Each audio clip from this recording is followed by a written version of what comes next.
this. And you're fighting all those attitudes and things that we have built into our heads. What does inspire us? The second I is once we discover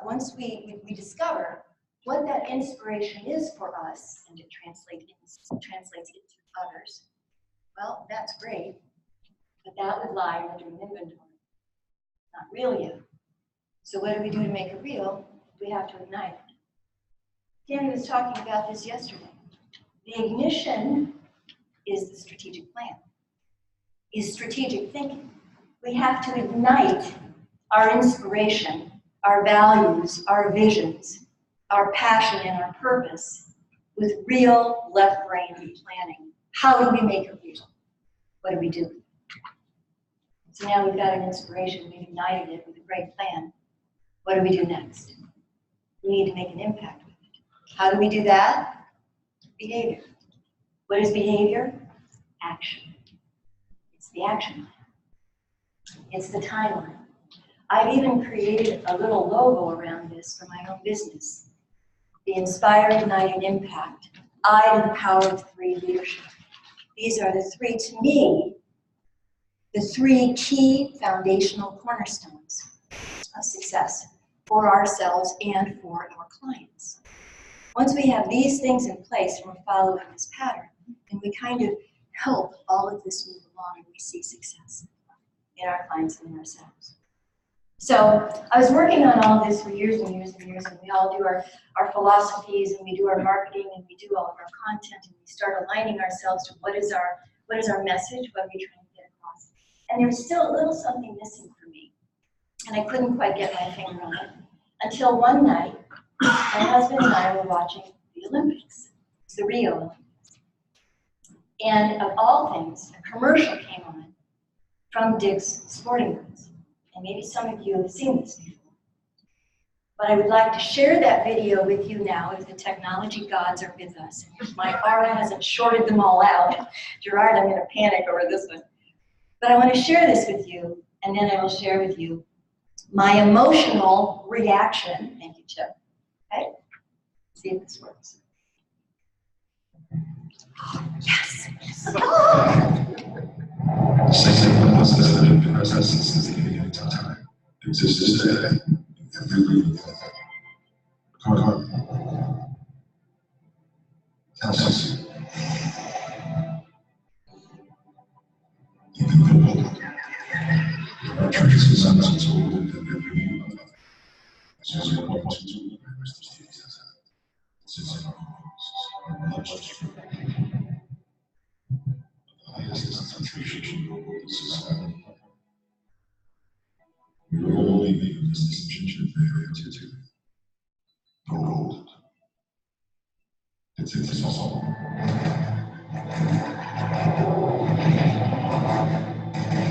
It's some strength to take it out.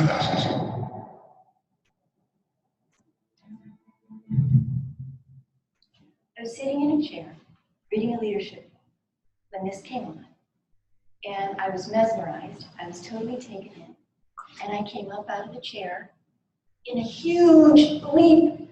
And I was screaming, George, that's it! That's what I've been trying to say from the very beginning.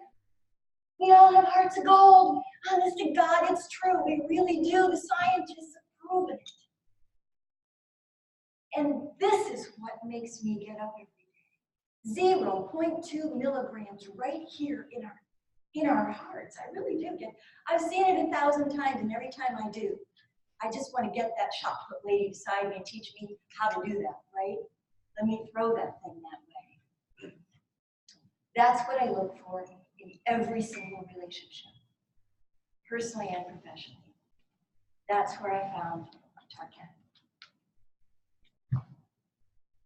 It was 2009, and I had been invited by our Cleveland YWCA, one of the largest YWCAs in our nation, to do executive coaching for 5 women within one of their executive women's leadership development programs called Momentum.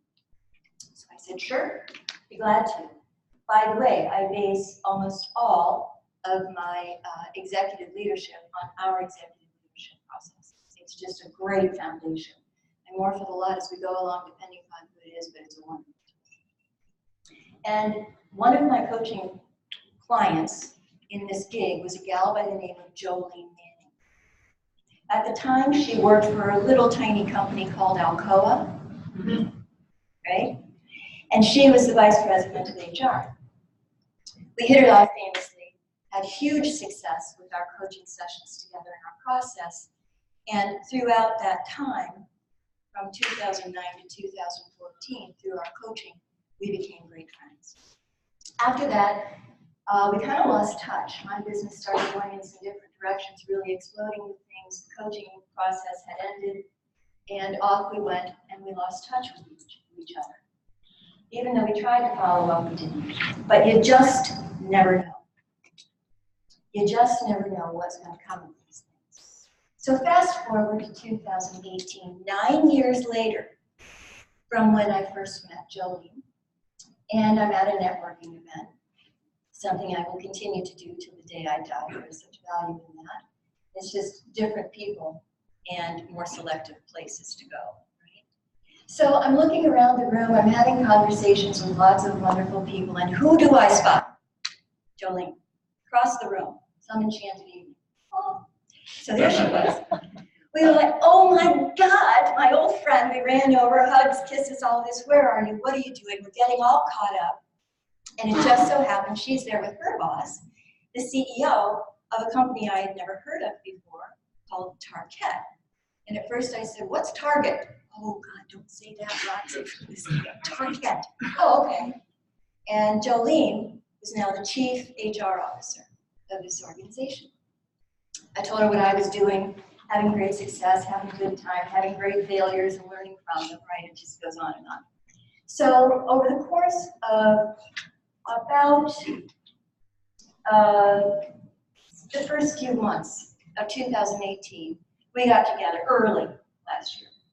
We had lunch, we had dinner, we got together, we were meeting friends, you know, doing all of that. And then one evening she said to me, Rox, would you come over to our headquarters in Solon on the east side of Cleveland and meet with some of our executives? I want to talk to you about leadership. So I said, sure. So I went over, sat down with them, and we started talking about what their needs were. What came of all of this was an anchor client. Now, a $2.5 billion global company, 13,000 employees, who is now an anchor client of mine. And I'm going to break that down for you and tell you exactly how this all came about after this reacquaintance, going to these meetings and so on and so forth. And a lot of you may be thinking, what luck? Although we're all in the same boat here, so maybe you don't. But a lot of people would say, my goodness, how lucky are you? I'd like to introduce you to my friend Lucky. Here it comes. Here's Lucky. Okay? This is what has to happen for you to meet Lucky. We have preparedness, attitude, the gift, the talent, and the focus of creating relationships, meeting opportunity. That's Lucky. That's our best friend, Lucky. That's how he comes into our presence. Be prepared always, right? So now it's 2019, and away we go. We're now starting to put this program together. They want me to launch. What they wanted to do was to, and I'll get more into this when I go into the three pieces, and I know, where's Nancy? There she is. Someone told me yesterday, I missed your presentation, you were talking about the power of three. Absolutely right there with you, girl. Power of three. I'm in your head every time. It's a psychological reason for that. So it's 2019. They want to start going through supervisors and new managers and developing leadership. So here we go. We'll pause for a moment. This was one of the original manufacturing plants for Target. They are a company that does flooring and walls. That's what they do. This was, there are two slides here with lots of words. It's the only time I do words is so that you can see some facts about the organization. It was known in 2008 as Sommer Elliott SA, French multinational corporation. It's been merged and acquired very time. Target is a company that grows by acquisition. There is very little organic growth going on in the organization. So it's a very challenging environment to work within. If any of you have worked for organizations, either as an employee or as a consultant or coach or facilitator, whatever it may be, those that are growing by acquisition are on a constant tumultuous sea. They are constantly dealing with change. Human beings love that so much, don't we? Not. So it's been a real roller coaster for them, although they're growing exponentially and they're very successful. The internal turmoil is just phenomenally interesting, I'll put it that way. They are headquartered, the global headquarters for Target now is in La Défense, which is just outside of Paris. Their, what do they call it? The group is the headquarters in Paris. It's a group of people, the executives of a global company. 13,000 employees, stock price, and this was as of yesterday. Okay, I want to make sure we have accurate information. A little more information. I won't read it all to you, but you can see the size of the organization. Now, for most of us in this room, I'm going to take a guess that our organizations aren't quite this big. But that'd be pretty sound, right? So I'm a solopreneur, always have been. I've never wanted employees. I do have a large bank of resources and people that I rely on. But it's very easy, gang, when, especially when we're newer in the business, not so much for me now, but I remember when I was first starting out, left my corporate career, which by the way was a flooring manufacturer, a global flooring company, to look at this and go, wait a minute, little me, just me? I'm taking on a 13,000 employee, $2.5 billion global corporation, and they want me? Excuse me, you bet they do. Yeah, absolutely they do, because I got what they need. That's the attitude. That's what we go in with, but then to be very, very humble and to ask all of our questions to get where we need to go. So what happened was we ended up with this program called Lead with Purpose. This has become the Target Leadership Development Program for supervisors and first-time managers. So what we needed to create was fundamental leadership development, right? We don't train, we develop, we all know that. But how are we going to do that? Because what they said to me was, Roxanne, our people don't know how to talk to each other. They don't know how to communicate. They don't know how to collaborate. They don't know how to cooperate. And I said, okay, tell me what that looks like. And the questions, and the questions, and the questions, the 36, let's say, in a little bit of a different format, until we finally got to what the real issue was. Everybody was managing. By the way, this is Las Vegas, right? Everything that happens here stays here. Everything I say stays here. Okay, I'll tell you the truth. From what I can tell so far with my involvement in this organization, from the top, and I hate to go top to bottom, that makes me crazy in organizations, but just to simplify it. From the top executives to the individual contributor levels of the company and throughout, everyone here manages. And this is not unusual. I don't see any leadership, right? So the fundamental issue here was not that we aren't communicating, cooperating, and collaborating, that those are symptoms of a greater problem. The problem is they don't understand the difference between management and leadership. And that leadership starts right here, 0.2 milligrams of gold. If you start with this and start to develop this, then you start hitting those concentric circles. Then you become the pebble in the pond. Then one person, like this person, who's living in Cleveland, can make an impact in a global $2.5 billion organization. One part at a time.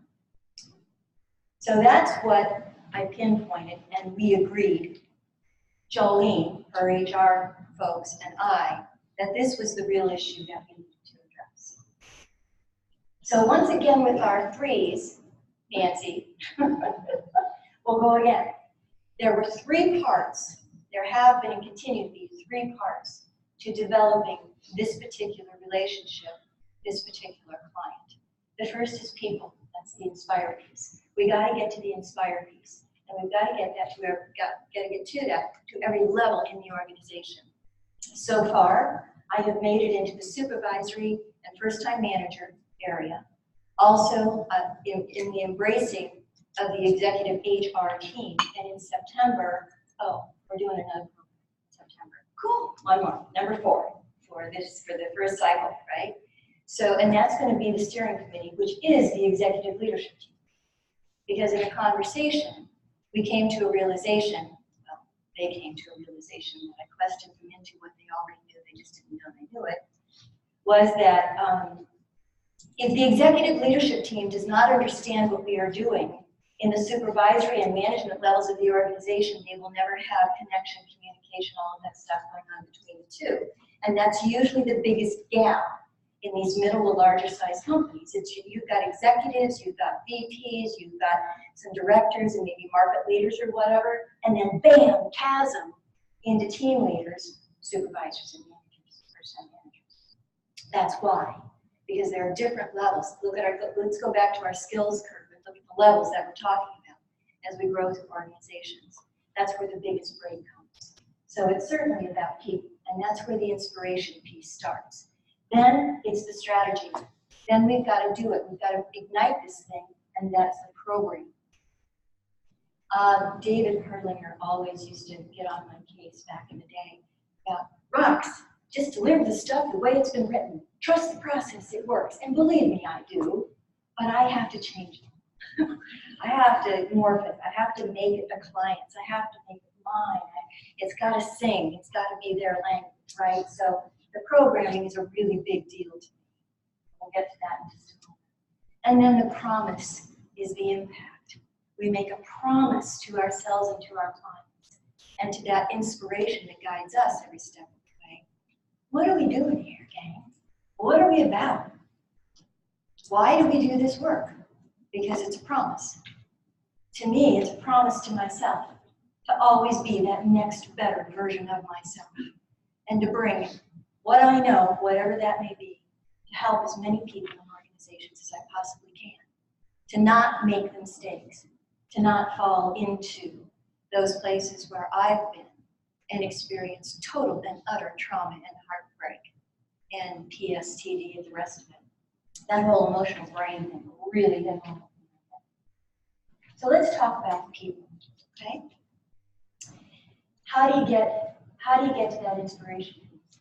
How do you peel them back so you can get to that 0.2 milligrams as well? I think I'm talking to the experts in the world that do that, so we don't need to elaborate on this.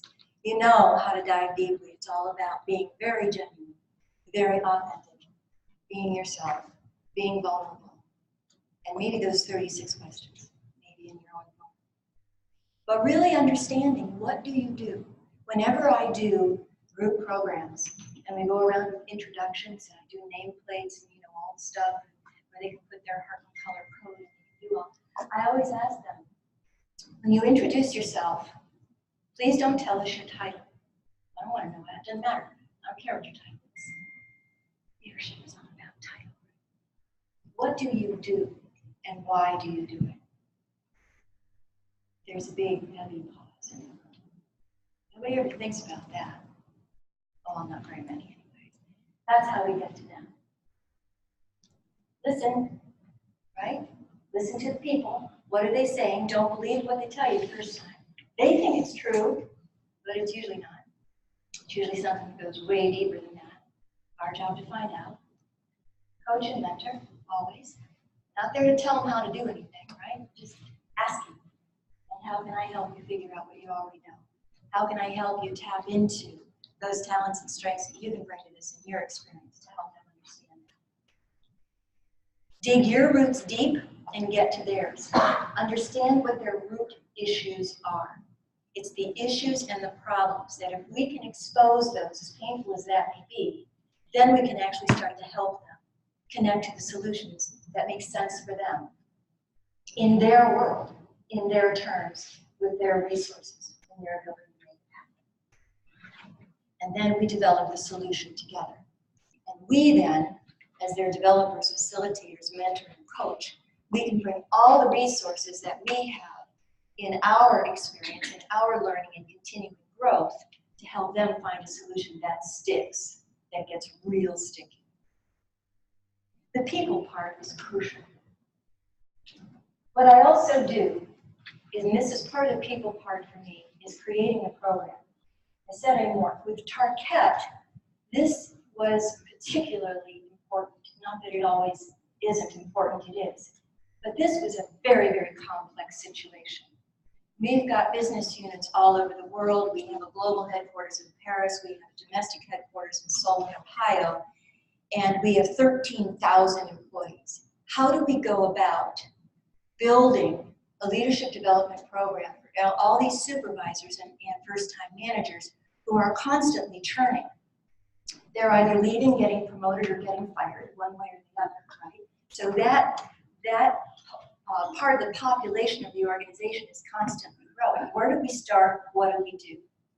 So we decided to start in small groups, limited that to 14 to 16 people only per group, okay? And had them very much in the process of going through this. So you can call this a proposal, but I learned very on in my learning with Trusted Advisors Network that we're not in the proposal writing business, right? I guess I am, kind of. I'll show you an example of this in there. This was an 8-page, single-spaced, 10-size font program. But I put it into a program. Yeah, program, overview programs, structure and format, session attendance, fees and terms. What's important to know about this is that this doesn't look anything like what I originally learned how to format and do a facilitation of the work that we use. And I'll explain that to you a little bit. So this lays out everything for them, okay? And then there was my biggest mistake. And I can't believe I did this. I'm smarter than this, but I made a huge mistake with this company, for me. Sorry. And I have to correct that going into 2020 with our deal agreement renewal. I had the fees all set. I did my calculations through all of that, and I know they were on a budget, so I wanted to be sure I stayed within their budget, and I included the cost of the materials in my fee. Don't ever do it. It is killer. It's killing me. And they don't pay me, they're a huge company, for 90 days after the program. I am fronting thousands of dollars for materials. And I don't get it for almost 4 months later. I don't get it back. Never, this was a painful lesson, one I'm so glad I learned. I did this once before and I forgot. Yeah. So now that's going into the program. So that's just to share. That's very, very painful. This is page 1 of the 8-page agreement, or proposal, if you will. Now, I can't share copies of this because there's confidential information in here, but I do have a hard copy printout with some areas blacked out. If anybody just wants to take a glance at it after we're done here, I'm happy to share that with you. I can share, I'm going to also give you just one big page sweep of part of the PowerPoints that I developed for each one of these sessions, which are pretty extensive, but they're backdrops. Like Tammy said yesterday, these are not scripts. I never script. It's always just from here and here. But I'll show you at least what it is because I put a lot of time working on this, which is really cool. So the program itself. This is how we, Tarquette and I, work together to develop the program. This is a design build on my part. I am designing it. I'm taking leadership, the basic leadership process, and I'm breaking it up into a way that will work for them. So what we did was, every team meets 3 times, and I go back and forth between Cleveland and Dalton, Georgia right now with these first 3 or 4 teams, with the steering committee as well. Going forward, I don't know where that's going to go. We're going to go out to some of their global business units, which would be great, or however that's going to work, I don't know. Because our overall ambition in this relationship is that we continue this evergreen, that we continue, this is a program now that is becoming part of the culture, which is always one of my biggest goals, is to embed this in the culture of an organization. So they can't even imagine not having it there, not putting all of their people through it at whatever level in the organization you've designed it for. So the format for this one is each team has 3 sessions. 2 sessions are a day and a half, 1 full day and a half day. And then 6 to 8 weeks later, another full day and a half day. And the 3rd session is a half day. These are all in person. The first 2, absolutely. If the last one becomes difficult, because these folks are all over the world all the time, then we do a Zoom. We do a video session, and the last session is on them. Come back and report out. I charged thousands of dollars to create this. Before any other fee was done, I give them, there's a design fee to pay. So there were thousands of dollars involved in spending and taking the time to do this, because I had to take all of the phenomenal content that we have in that binder, the text, the action plan, all of it, and break it out so that all the chapters are covered, all of the action plan is covered, and we do it in a way that has an impact and is long lasting. So it was pretty complicated, but it's very specific, it's very detailed, it's laser sharp. It is all about the people, because we've done that discovery, that deep discovery of who these folks are. This is not the executive team, supervisors and first-time managers. What is their reality? What are they dealing with every day? Because this has to answer that. That has to speak to that language with them, or they're going to fall asleep. They're not going to get it. They're going to go, oh my gosh, here we go again, more training. So it's about the people and fulfilling the expectations. No, I'm sorry, that's wrong. Exceeding the expectations they have of you and of the program. So that was pretty good design. This is just, you can't read this. I did it on purpose, just total confusion. These are, this is like the first 20 minutes of the first session, and that may sound like an overload, but it's not. These are very quick. You can see a little bit. You can see the 5-pointed star, my version of it. You see the funnel. You see the open mind.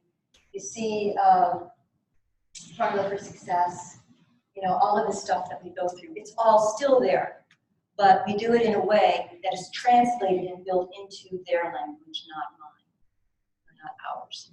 And you should see it. It is so cool. Wow. I mean, it's amazing. You see eyes light up. So that's the people, that's the program. We've inspired, we've built this process, we've built this relationship with this huge organization so that we're getting to that place where we really understand the people. We have a program that is aligned specifically to them, their needs, their expectations, their resources, everything that's going on. And now it's the promise part. Now we deliver. The most important thing about the promise is to keep it, and to keep it about them. Don't even have to say this, right? Know your stuff, inside, outside, backwards, ups, downs.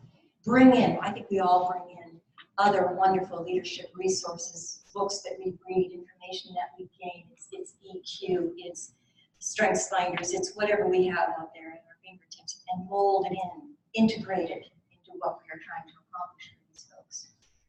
Flawless execution.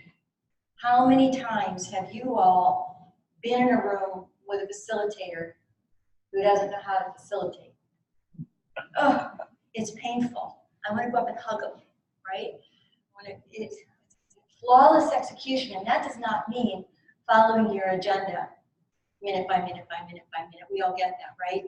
Flawless execution is reading the people, knowing what's going on, knowing what the last email was that they received from Paris, absolutely destroying the last 6 weeks of work they did on a project because it no longer exists because they decided to do something different. It's being in tune with that so you can roll with it. Whoa, you know what, stop. We're going to go a completely different direction now, guys. Let's create that rabbit hole and go down it together. And bam, you take them down this place, right? Now we're talking massive disappointment. What do you do with this? You've gone below the line. Are all of you familiar with the conscious leadership group? Yeah, location, location, location. I use it every single group that I have now. It makes a huge impact. It's consciousleadershipgroup.is, okay? And it's called location, location, location. It's an absolutely fabulous video. It kind of relates to what Chip was talking about in the brain stuff, only it keeps it very, very at a higher level. Above the line or below the line is cool stuff. We're not trying to go into it.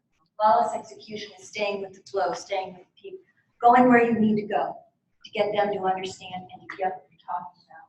And we're all great storytellers. Tell your stories. Flow and pace. Stay with the flow. Stay with the pace. Right? Engagement. And of course, what do leaders do best? Get results. That's why they hire us. Bring us results. Make sure you're delivering on that. Oh, temperamental friend. Okay. So I knew we had a big challenge. I don't know how many groups are going to end up doing. Hopefully, it'll go on forever and I'll live forever. So I had this brainstorm one day. My husband and I just moved last summer. And I found this little guy. My dad, bless his heart, was a traveling salesman. And every now and then he would come back, even as an adult woman, he would come back and he would bring me a little treat. And he brought this guy back one day. And he said, I don't know why, kiddo. He said, I found this in the airport gift shop, thought of you, thought it might be a great little friend for you to have. So I took him in. He was sitting on a shelf, and then we started moving, and I said, oh my gosh, Dad, he's been gone since 2005. And the year I started, because it was right after Dad passed away. That's what it was, Tim, just nailed it. Yeah, you're right, okay. So I found this little guy again, and I was getting ready to go do my first Target group. I had, oh, baby, you're coming with me. He didn't have a crown at the time. And I know, it didn't, that's me, and I'll explain it. Yeah, the crown is something special, and he is still a he, and that's a real girly tiara. I don't care, it's cool. So I took this little guy with me, and so we're in the group, we're doing our kickoff, we're getting to know each other, and I introduced this as Apollo Plato Pig.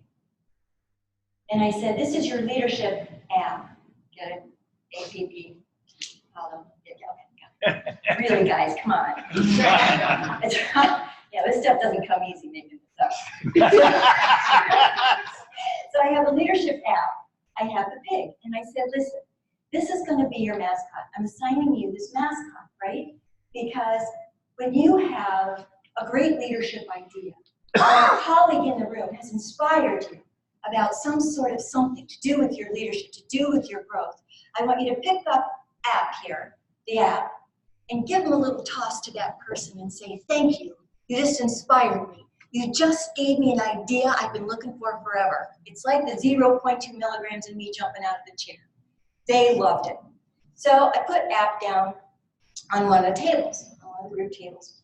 We're about halfway through the day, and we just come back from a break. And one of the guys says, Roxanne, that's not a pig. Pigs don't have horns. I went, oh, crap. I've been calling this guy a pig for 15 years. So he said, that's a bull. And I went, oh my goodness, a bull? Well, the app word doesn't work anymore. So I created a contest. And I said, okay, you guys go back to your rooms tonight. When you come back tomorrow morning, I want everybody to come back with name suggestions for the bull. You need to have name suggestions. I want to know what to call this guy. And I'll be the judge. I'm the only judge I get to pick. So they all came back with their things, and on a break I went through them, and there were two names that I couldn't decide which was best, right? And we threw them, I put them out on the table, I showed everybody, and they consolidated the two names. They came up, they went into a huddle, and they came up with a name for this guy. He is Bartholomew, bring it on, Bullingsworth. So he now rests on my shoulder. I do little video messages to the teams. So I get in front of my computer with Bartholomew over here, and I'll start saying, okay guys, how you doing on your homework? You know, did you read this chapter? Are you working in your dream inventory? Are you doing your action plan? Oh, Bart, stop it. He just wants to jump off. You know, it's silly stuff like that. They eat this stuff up. So what's happened is one of the guys, after the first session, sent everybody in the team an email. He had looked this guy up on Amazon, and there is a certain year that this guy was created. It's worth $4,000. This one isn't. But well, I don't know. I took his tag off. Maybe it is. $4,000. So that's when he got the crown. We had to have some sort of market value, right? So every session, I bring in a red bull.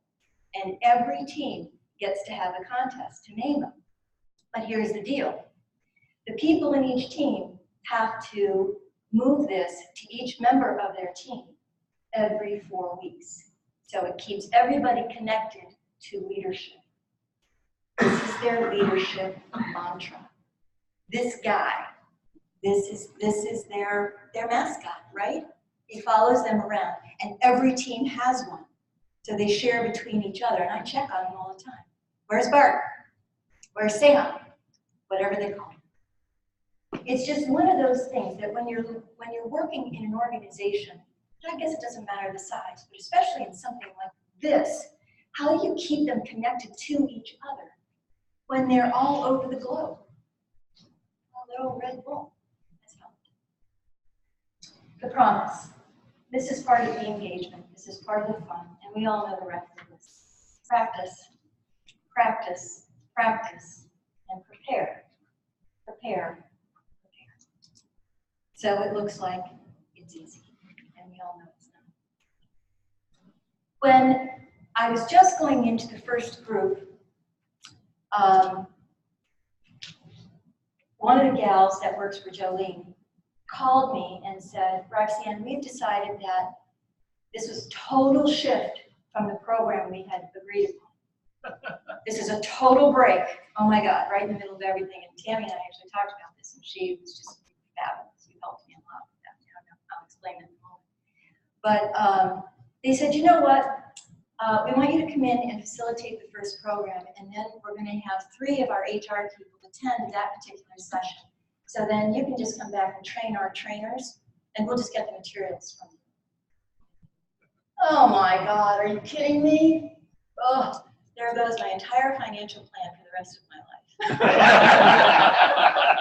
You just shot me down. We have to get a job after all. Oh no, I'm unemployed. That's right. So I said, all right, well, we can regroup. I was talking to Tammy about this, and she said, Roxanne, don't worry. You're going to do one program. They're not going to train you. Your lips to God's ears, girl. So I went from that to trusted advisor. After that first program, they came back to me, and I'm going to tell you what they said. And this is not to me, this doesn't hit my ego, this touches my heart. Because the chief HR officer came back to me in a meeting with her entire HR team and said, scrap that train the trainer crap. These people need Roxanne. Man, oh, I gotta tell you, that makes my heart soar, right? Because that's what we do. That's the 0.2. So that's pretty darn awesome. Oh yeah, that's the drop the mic. It's pretty awesome. I just had to do that because it's fun. So remember, people, inspire, 0 to 0.2 milligrams. That's what we're going for. The programming is to ignite it. Get lucky, right? That's what we do. And finally, promise. Keep it about them. What else do I have on here? Oh, the examples of the agreement, the examples of the PowerPoint, and I also create my own customized facilitator guides for every single client that I have. What I'd like to see happen, what I think will happen with Target, is that they are an anchor client for life. I will never retire. I will do this work as long as I can bring value to the people and the organizations that I work with. God willing, that will be a long time. But everything is always customized. These folks are amazing.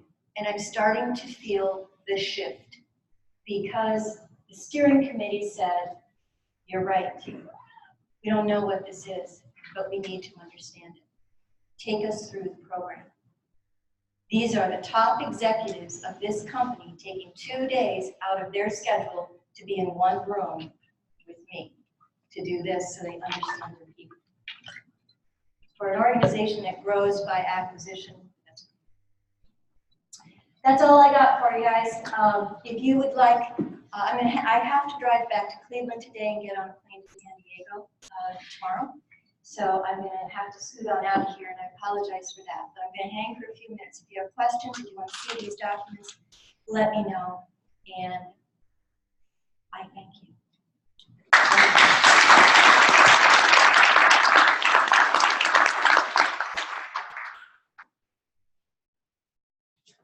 Wait there. Do you need Bart to help?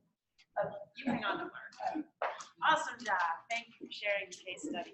So before we break for lunch, we need to organize what we're going to do this afternoon because we're going into the round robins. And we're doing this differently because when we put it on the agenda, instead of concurrence, you're going to have an opportunity to experience every single session. Okay?